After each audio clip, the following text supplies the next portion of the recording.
Chris, how was your pee break? My pee break. It might flash you undetected. Random baby. Yeah. Well, thanks for having me. Quite an intro. Let's address the elephant in the room.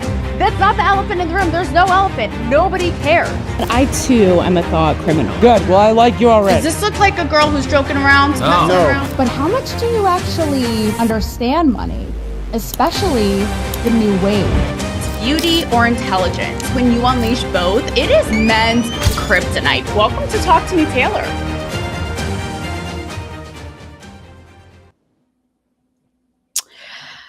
What are they trying so hard to protect? What are they trying to protect? And who in the hell, or maybe I should say who in the hay, since I am out here on a farm, am I talking about? We're going to get into it tonight, guys. And I quite literally am out in farm country in Virginia, staying on the beautiful horse farm and property of the very esteemed Dr. Robert and Jill Malone, who have been on my show multiple times. They're friends of Rob's and mine. Grammatically correct at all times or else. And, you know, I don't know if it's just being on like a freedom farm on good old American soil, baby. But first of all, even though I am in this oasis, okay, even though a peacock quite literally shit on my balcony this morning, it did watch me, you know, as I meditated. You know, I was just with a horse a second ago, you know, but all that, I wasn't going to just abandon you like that. Okay. I'm not like the mainstream trad establishment media just abandoning logic and reasoning and common sense. Like, I'm not going to do you like that. So I'm coming to you from the farm. And like I said, maybe it is like the farm life of it all. Maybe it's being with folks like the Malones, but it really kind of reignited in me why I started all of this to begin with, right? My lust, not just for all of you, but for freedom and calling out the nonsense. And I've seen so many stories and that, you know, go right into this and kind of bring me back to where kind of I started on this journey, being a little like ball buster in establishment media, calling it the machine out from the inside. But seeing these stories, and you guys know, sometimes I've had a little bit of fatigue. Like, are we still doing this? Like, bitch, it's been 5 years, it's been 8 years, it's been 10 years. But it brings me to the question I brought to you in the beginning, which is what are they protect? Like, how are we still doing this? What is it going to take? And as if, because I'm not going to leave you in more mystery. You see, I'm not in the classic Talk to Me, Taylor green screen at that. No, I am in what we have dubbed the lodge. Is this not the coolest man cave you've ever seen? I was like, I'm sitting on a pillow right now, right? Okay. I may as well be a shaman, like giving a whole sermon, but that's the lengths I wanted to go to bring you into this experience in the name of freedom, baby. So I'm going to keep it tight because we're about to grill ourselves some good red American meat and some steaks. But first is the big 60 Minutes Barry Weiss, Scott Pelley story.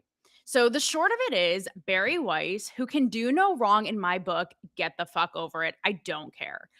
I have been following Barry from the Common Sense days. Okay. So I'm a ride or die, not just like ride on that horse, which I'm going to learn to do here because I face the fears.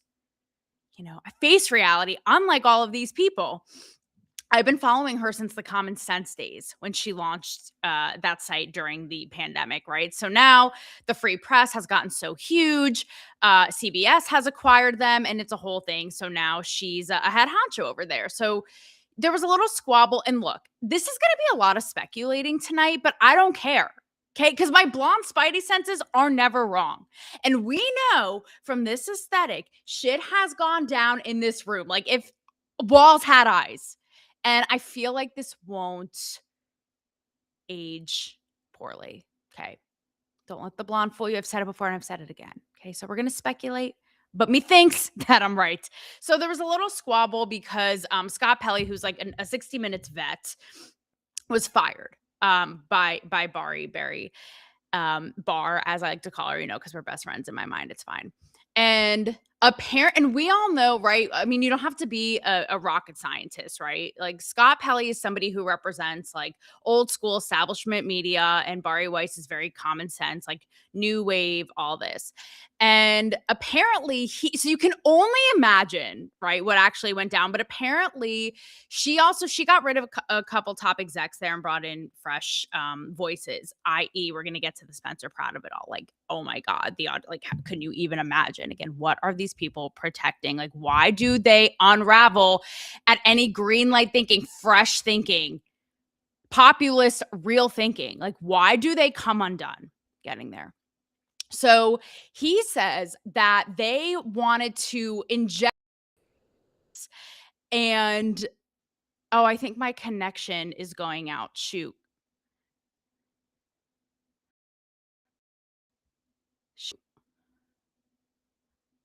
Can you guys hear me? I think my connection went out, but I think I may be good now. Okay, we're going to pick it up. The show must go on. That's how it be on the farm, like roll with or roll out. So he's saying that they wanted to inject biases and falsehoods into a politically charged story. Also, she brought in new top execs. One of them being a former, I forget his name, but he's the new executive producer of 60 Minutes. Again, I brought the fresh air, a former tech reporter and a filmmaker, right? So apparently she's bringing these people in, and the likes of Scott Pelley, like, just go after them. And, apparently it was like unprofessional. You can imagine it was ego driven. Like, this is in person, right? And all of this. And Bari was saying that this just isn't like professional, probably nonsensical, all of this. But what's more fascinating than this is the complete media meltdown. Again, like, why am I in Inception where every single level and layer is the same story? We have seen this story before, right? So again, God forbid, bringing in fresh voices, a fresh point of view, maybe to shake things up from the old ass fucking dinosaurs at the likes of 60 Minutes. So now what's so fascinating to see is the fallout and the panic, right? And the doomsday. Like, oh no, like all the, I hate using mainstream because it's so watered down now. We have the commentary YouTube. Yeah, I think it's just the connection out here on the farm and farm life. I feel like I'm, by the way, like Paris Hilton and Nicole Richie, Simple Life 2.0. But how they are doomsday about it all. Like, oh no, the future of media is a dark and dangerous and scary time if this is indicative of what's to come. And it's like, what are you protecting? Like, it hasn't been working for you, babe. It hasn't been working. I've been screaming this from the rooftops for like a decade from inside the machine. It's not working for you. You guys are all tanking. You're all flailing, like Flounder and the Little Mermaid out on a hot rock. It's just not working for you. So why is this now things like this? Like, oh no, what's going to happen if this is like a premonition of media to come? And it reminds me of so many times. That's why I'm like, we've seen this story before, right? Where I have seen it from the inside. And even then, I mean, each time they're protecting something different. Maybe it's their own narrative. These days, it's so politicized that it's like, God forbid, like the fact that people write Bari Weiss off as like a MAGA friendly is bananas. Okay. So that tells you everything you need to know. Maybe it's because they're protecting the elite or celebrity, or it goes against what they're supposed to be. I've been there a million times. My Chrissy Teigen story, which you guys know about, in which case I called her out on a big platform, VH1. They came for me. She came for me. Well, who are they protecting? The elitist Chrissy Teigen. How about the time when I interviewed, this isn't Me Too peak Hollywood, okay? When I interviewed R. Kelly survivors, who's literally verbatim, I have the recording said to me, or that they said, why don't, oh God, I just broke another pair. sorry to hear that. It's okay. My brain is broken all this far, but I don't know. Maybe it's like the the beauty in the air or the manure. I don't know. Either way. So bear with me. But yes, when I interviewed the R. Kelly survivors, right? And they were like giving a plea to A-list celebrities, like, please come forward with your stories so the nobodies like us have a voice. Like, help us out because you're out here pandering to Me Too all day long. Help. I'm kind of like rough around the edges, but you get it. No outlet would pick it up. Why? because it would, despite, by the way, on the surface, we're going to get to a story about this that's happening now in a much more sinister realm, by the way, going on, but to protect their own self-interest, because God forbid they call the celebrities out, even though the celebrities are virtue signaling about Me Too, and here's their chance to actually do something, and they don't.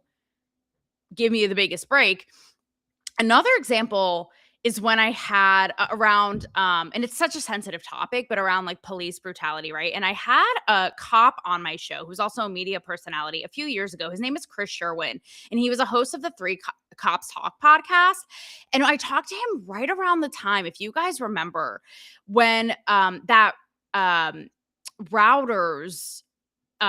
journalist came under fire, similar thing. Like, he was thrown under the bus by all of his employees because he actually dug into the real numbers and was showing how racially motivated police brutality, like the numbers were so misrepresented in the media. And he did his research and he showed it, right? And they were all like, no, how could you, right? But it's like, okay, but like, what are we even doing here? So, that's what I don't understand. And it's like, I get it. Listen, I have family members. I have really close friends who like literally will dry heave at the thought of like a right leaning of Fox News, whatever it is. But, and I'm not saying, and I get it. I get that both sides cherry pick. I get that both sides exaggerate, like harder than your high school girlfriend PMSing. Like, trust me, I get it. But in the name of true democracy, true freedom, green light thinking, progress, keyword progress. Again, I'm going to ask for the fifth freaking time. Like, what are you Why does it make you spiral? Why are you so stuck in the muds? Why are you stuck in your ways? So it really drew a parallel for me to the Spencer Pratt story, because I've been so fascinated by that whole thing in the LA mayoral race. And I think for me, it really hits close to home because LA was such a huge part of my story and, my red carpet experience and where Talk to Me Taylor was born and all of that. And so I left because of how much of a shithole it is and how it's run. I understand from firsthand experience. I mean, I always say, like, I've never seen a city that loves to suffer. It's like self-inflicted pain and suffering more than LA.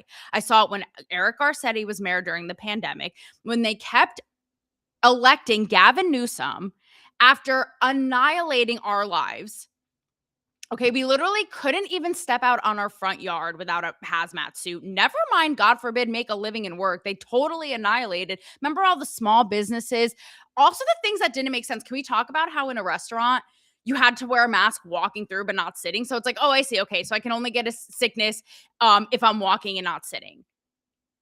And re-electing this guy over and over. Guys, I got caught by a park patrol guy, like state trooper man, on a highway overlook on the beach in Santa Monica, like here, there, everywhere. God forbid, like breathing fresh air.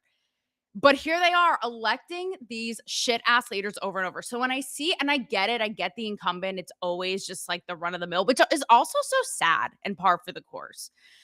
And I think it just shows how goddamn lazy we are. Lazy and entitled. We have the 250th coming up, and the fact that, like, yes, our past is complicated and messy, but that it was the most revolutionary, no pun intended, experiment that completely changed the world, built on autonomy and sovereignty and democracy and populism and voice to the people. And that we literally shit on that every day by holding on to these old systems. I don't care if it's, traditional media for whatever reason, or something like, incumbents in a mayoral race, like holding on to the old when not like, why aren't they outraged? Why aren't they outraged that news isn't fresher, that there aren't fresher voices and perspectives brought in? Same thing with the mayoral race. Someone like a Spencer Pratt, right? Who's so fired up, who so says exactly what we're thinking in such a non-career politician, but human, honest way, and knows because his house quite literally burned down, like our lives metaphorically did in 2020 there, and is so common sense and reasonable about it and exposing all the corruption. Like, why aren't they outraged by all of that? But instead, I couldn't believe when I even see, and I get it, but it makes me so sad. Like, Karen Bass, of course, like taking lead, and they're going to go head to head, right? And it's so funny because he's like, I have 5 more months of exposing all of her lies. But um it just, yeah, I don't understand it. I don't understand. I just think it's a slap in the face to what we built and having the greatest, most thriving democracy in the world. Um, so I don't know. It makes me, I'm like, you have to be like, why do you like suffering? Why do you like pain? Like, why? You have to be, it's a special kind of stupid.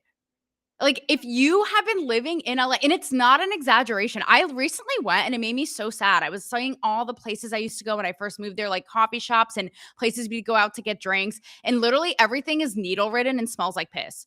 Like, how are you not outraged at a naked person experiencing homelessness, like shooting up on your kid's kindergarten ground? Like, how are you not outraged at coffee being $9? How?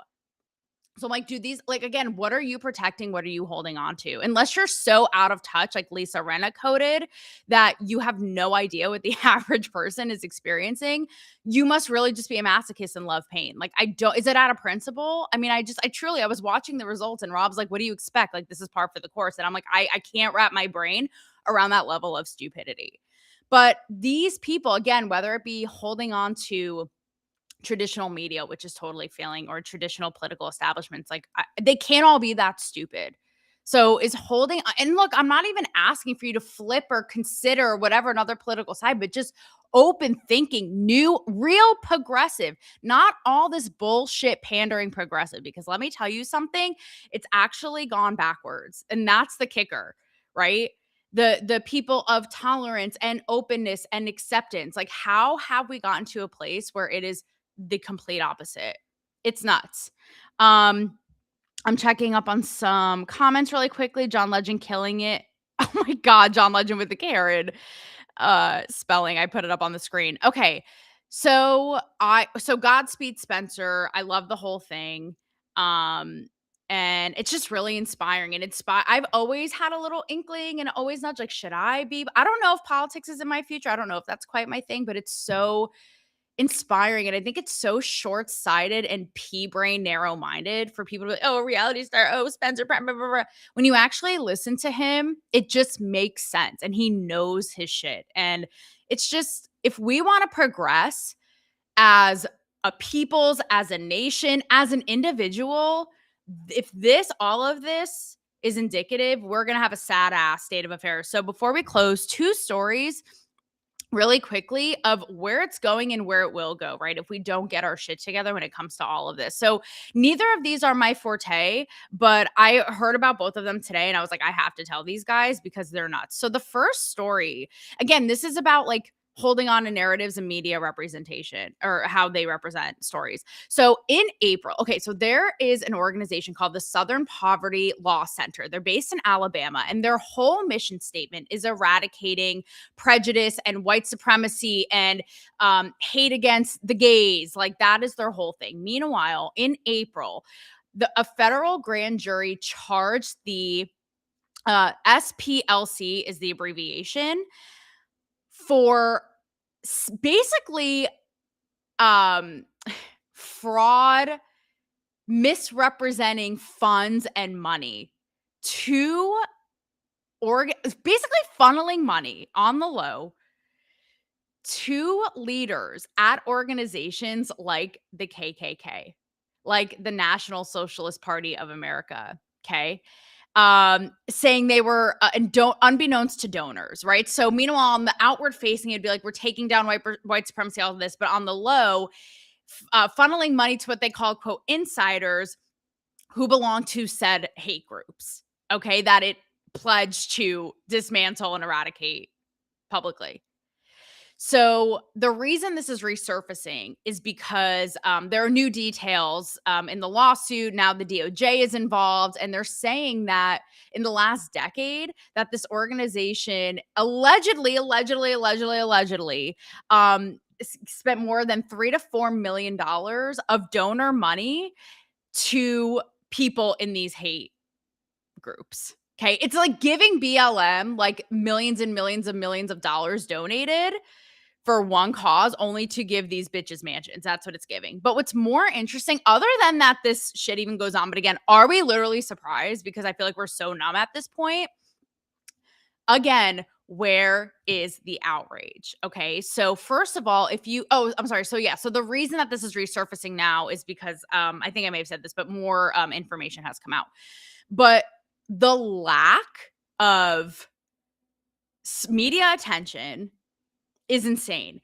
And again, why aren't they outraged? Okay. But also, when you do like go in the depths of the internet to find this, when you see headlines from like a New York Times, right?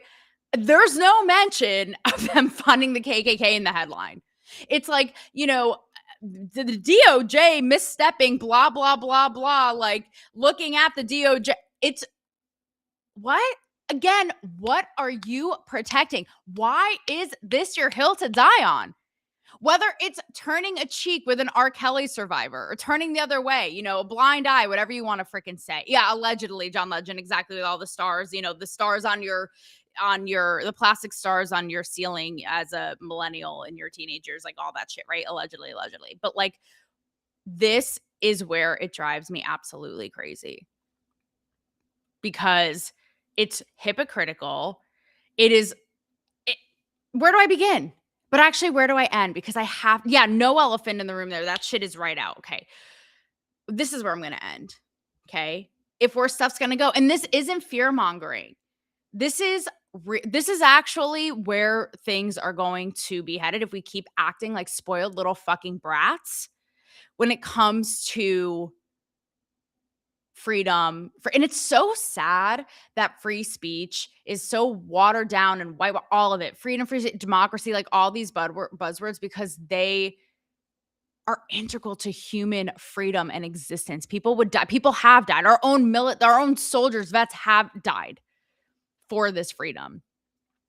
And, we shit on it like the horse right out there is just minding its business, shitting like a foot away from me. But, okay, so today, this is another crazy story. So today marks the 37th anniversary of the massacre of God